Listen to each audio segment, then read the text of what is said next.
ഓം നമോ നാരായണായ നമ. സ്വാമിയെ ശരണമയ്യപ്പ. പ്രണവഗായത്രി.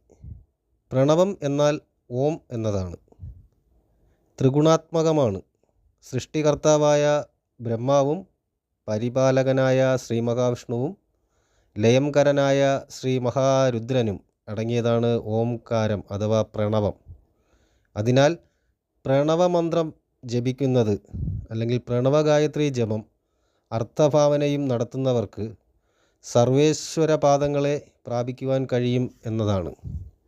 പ്രണവഗായത്രി എന്ന് പറയുന്നത് ഓം ഏകാക്ഷരായ വിദ്മഹേ പരതത്വായ ധീമഹി തന്ന പ്രണവ പ്രചോദയാത് എന്നതാണ് ഗായത്രി മന്ത്രം പറയുന്നത്. യഥാവിധി ചെയ്തു കഴിഞ്ഞാൽ അതിൻ്റേതായ ഉപയോഗങ്ങൾ വന്നു ചേരുക തന്നെ ചെയ്യും.